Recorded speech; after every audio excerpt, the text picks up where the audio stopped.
Y a-tu de quoi de plus plate que ton chien qui saute sa visite? Tu passes ton temps à t'excuser tellement que t'as honte d'inviter le monde chez vous à cause de ton chien.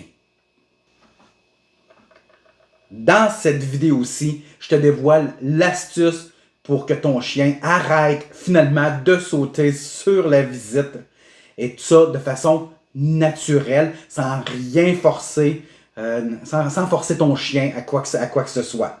C'est ton chien qui va décider quoi faire pour changer son comportement. Mais toi, tu vas le guider.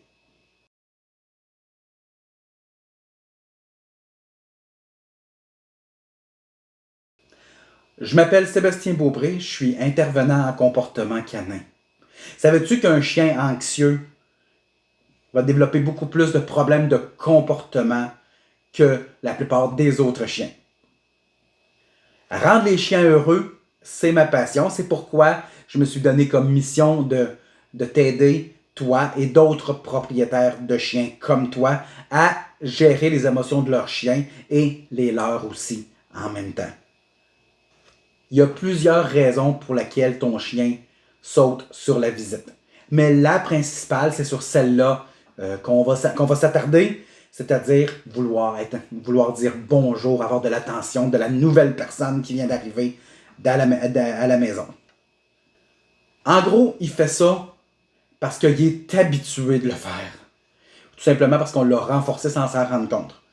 Parce que quand que la personne va lui donner de l'attention, quand il lui saute dessus en lui disant non, en le repoussant, pour lui, c'est de l'attention. Donc, il est content, il a eu ce qu'il voulait. Donc, il va recommencer de façon régulière parce que ça y apporte quelque chose. Mais, il ne faut pas le punir parce qu'il est heureux. Ben, c'est quoi l'astuce? C'est super simple. Tu vas t'arranger pour que ton chien ne saute pas sur la visite. Ouais, c'est ce que je veux à la base, là. Qu'est-ce que je fais dans cette vidéo-là d'abord? Si, justement, je veux que tu me le montres. Comment faire pour que mon chien ne saute pas sur la visite? C'est exactement ce que je m'en viens, ce que je m'en vais te dire maintenant. Donc, on commence par mettre un obstacle entre ton chien et la visite. Donc, quand la visite rentre, tu demandes à la visite de ne pas le caresser, pas y parler, pas le toucher, pas le regarder, pas lui donner de gâterie, absolument rien. Et oublie pas, tu ne demandes rien à ton chien. Tu lui dis pas de s'asseoir, tu lui dis pas couche panier, tu attends qu'il se calme de lui-même et qu'il ait les quatre pattes au sol. Oui, il va avoir déjà les quatre pattes au sol. Une fois qu'il est calme, tu peux demander maintenant à la visite de lui parler, le caresser, etc., etc. Ils peuvent même lui donner une gâterie. Pourquoi on ne lui demande rien? C'est qu'il faut que ton chien soit capable de le découvrir par lui-même. C'est beaucoup plus efficace. Il va avoir beaucoup plus confiance. Et par exemple, si tu lui demandes de s'asseoir avant que la visite vienne le caresser, il va toujours attendre que tu lui demandes. Parce que ton chien, il va se souvenir des circonstances. Donc, à la longue, à force de répéter ça de façon constante, ton chien va comprendre que, oh, OK, quand il y a de la visite, il faut que je m'assoie ou il faut que je sois calme pour pouvoir recevoir de l'attention. Éventuellement, tu vas pouvoir enlever l'obstacle. Puisqu'il va avoir, ça va être rentré dans lui, ça va être devenu une habitude pour lui. C'est très important de penser aux habitudes de ton chien. Mais ces habitudes, il va falloir qu'il les découvre de lui-même. C'est le point important.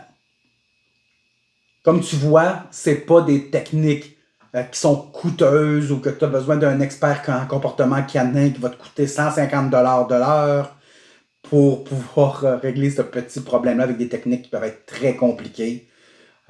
C'est super simple.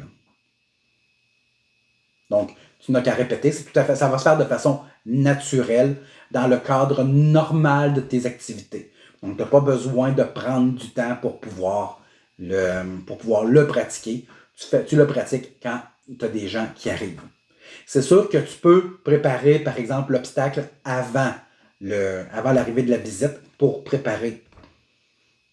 Mais à part ça, tu n'as pas beaucoup de préparation à faire puisque ça se fait sur le moment.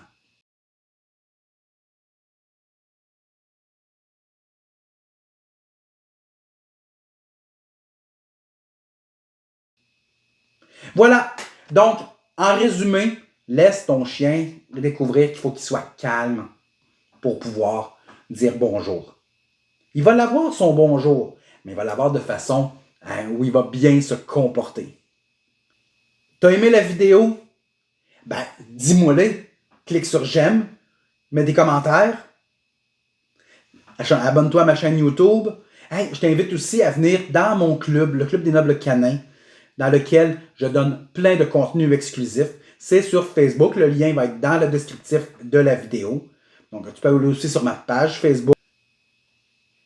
Télécharge aussi mon e-book. C'est un must. Ça va changer ta façon de voir l'éducation canine. Donc, je t'invite à le télécharger. Le lien est dans le descriptif de la vidéo.